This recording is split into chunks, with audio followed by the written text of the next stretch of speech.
Bonjour à tous. C'est vrai que ça y est, notre préparation, elle a pris fin avec ce break qu'on a pu avoir avec ce jour off. Et on a pu se concentrer collectivement sur ce match de la Jamaïque en faisant toutes les séances aussi vidéo, tactiques et en se préparant comme il le faut pour bien démarrer ce match de demain. Donc, comme vient de le dire Wendy, après plus de 30 jours de préparation, on a hâte que cette compétition commence. Voilà, elle commence par un match qui est loin d'être facile. On s'est bien préparé. À nous d'aborder ce match dans les meilleures conditions psychologiques et de remporter ce premier match qui est toujours très important. Salut Wendy, c'est Valentina Peña pour W Radio en Colombie. Et je voulais demander, Wendy, vous êtes le joueur le plus expérimenté dans l'équipe, mais la France a un bon mélange d'expérience et aussi de jeunes promesses.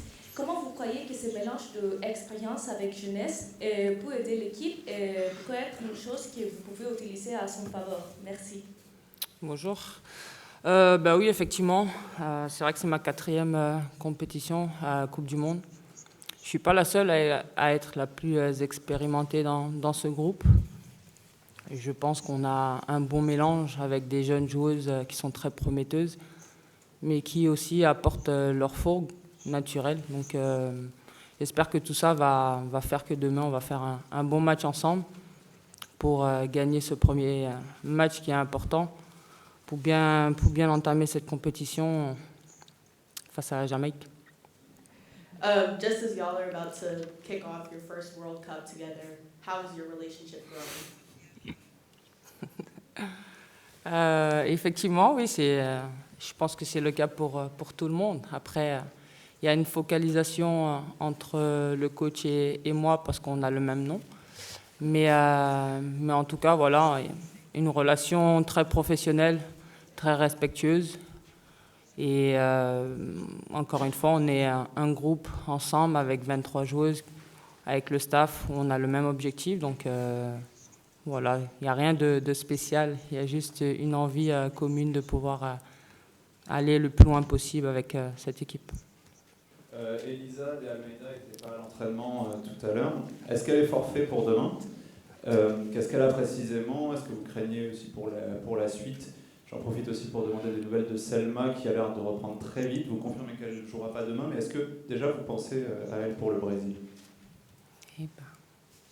Oui, Elisa a reçu un coup sur le mollet il y a 48 heures et elle ne pouvait plus poser le pied par terre, donc c'était compliqué. Aujourd'hui, ça va mieux, mais elle ne sera pas en mesure d'être alignée demain. Selma, elle va de mieux en mieux, vous l'avez vu de par vous-même. Elle accélère, tout est parfait. On a eu très peur, je ne vais pas vous le cacher. Hein.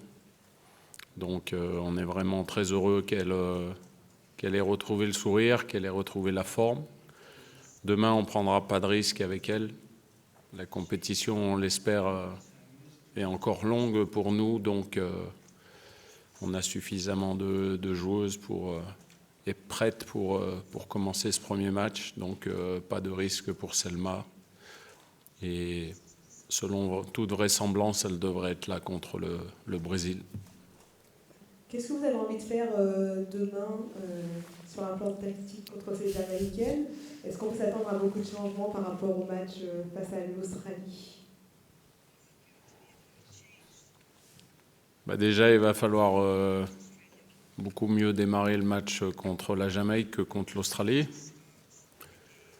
Bon, il y avait certaines circonstances atténuantes. On était arrivé quelques jours auparavant. On était un peu bouleversé par le décalage horaire. On s'est aussi fait un peu bousculer d'entrée de match.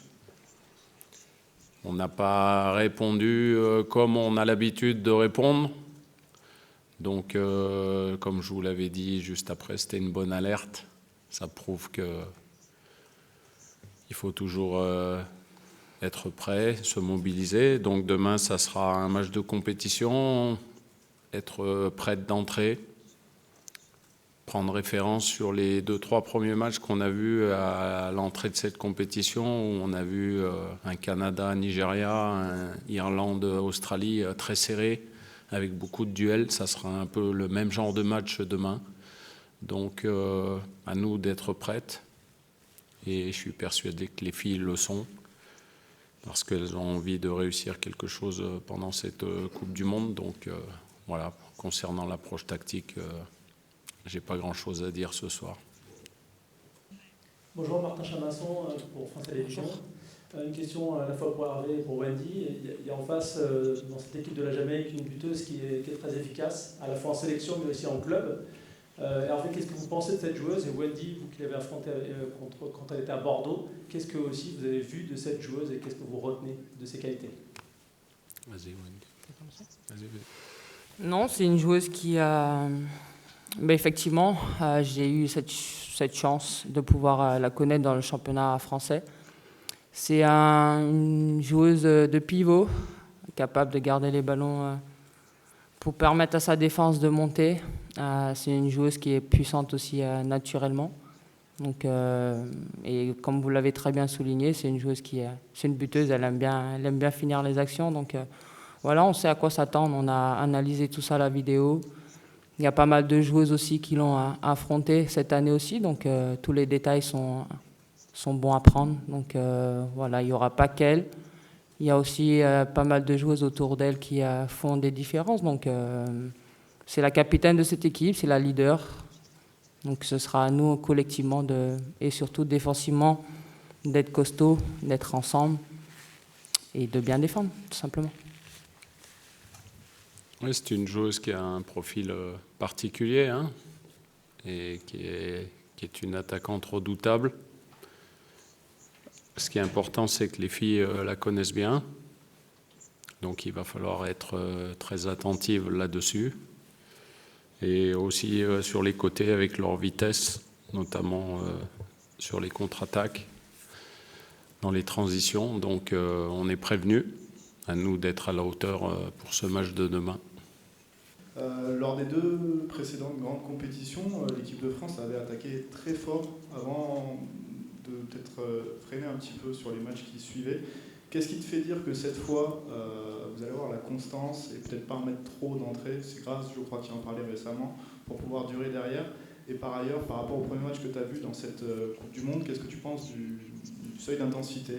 On a l'impression que c'est très, très, très intense depuis le début de la Coupe du Monde. Est-ce que tu penses que l'équipe de France va répondre athlétiquement sur ce plan-là? En tout cas, on s'est préparé pour. On a tout fait lors de notre préparation avec le staff à nous répéter ce mot, justement, intensité. C'est important et on le voit depuis le début de la compétition. Le coach, il a dit, il y a beaucoup d'intensité, beaucoup de duels. Donc, c'est une Coupe du Monde. Je pense que c'est la meilleure des compétitions avec son pays. Donc, on sait à quoi s'attendre individuellement et collectivement. Il faudra hausser le niveau d'exigence individuelle. Après, c'est vrai que par le passé, on a eu cette tendance à vouloir bien démarrer. On l'a souvent bien fait. Et effectivement, je pense que dans les phases à élimination directe, il nous a manqué peut-être un peu plus de fraîcheur. Mais chaque compétition est différente. On se doit de se servir de tout ce qui s'est passé par le passé, parce que c'est de l'expérience. On ne perd jamais, on apprend. Même si on aime gagner, quand on est en sélection, c'est jamais la même chose que le club, parce que pour diverses raisons que vous sûrement vous savez, mais on n'a pas tout le temps qu'on a quand on est en club de pouvoir travailler tous les jours, alors que des fois en sélection il faut aller vite. Donc on espère en tout cas faire un bon début demain et après, comme on dit, step by step. Question pour Wendy. Au niveau de l'état d'esprit, est-ce que tu sens que ton groupe est hyper motivé? Est-ce qu'il y a une excitation particulière à l'approche de ce rendez-vous? Le stade sera plein. Est-ce que ça peut mettre une pression peut-être aux plus jeunes, à celles qui n'ont pas forcément encore disputé de Coupe du Monde? Et puis est-ce que tu discutes avec elles justement pour un petit peu, entre guillemets, dédramatiser l'événement? Non, je pense que quand on joue au foot, c'est tout ce qu'on a voulu faire. Jouer avec son pays, porter les couleurs de son pays, jouer dans des stades remplis. Et la Coupe du Monde, c'est la meilleure des compétitions. Après, on sait encore une fois à quoi s'attendre. Le groupe, il est bien, il est concentré. On travaille bien. On a des temps aussi, on peut se relaxer et pouvoir partager des bons moments. C'est important. Et après, la compétition va commencer pour nous demain. Donc on a un objectif qui est commun et on essaye tous les jours de pouvoir travailler sous les différents détails auxquels on va être affronté durant chaque match. Parce que chaque match aura sa vérité. Donc non, il n'y a pas... Même si les joueuses, elles sont certaines assez jeunes, mais elles jouent quand même dans des clubs qui jouent régulièrement des grandes compétitions. Donc même si on monte encore d'un niveau, ça se rapproche quand même assez de tout ce qu'on peut voir, même en club au niveau de la Champions League, etc. Donc elles savent à quoi s'attendre et si elles ont des questions, elles savent qu'on est là aussi.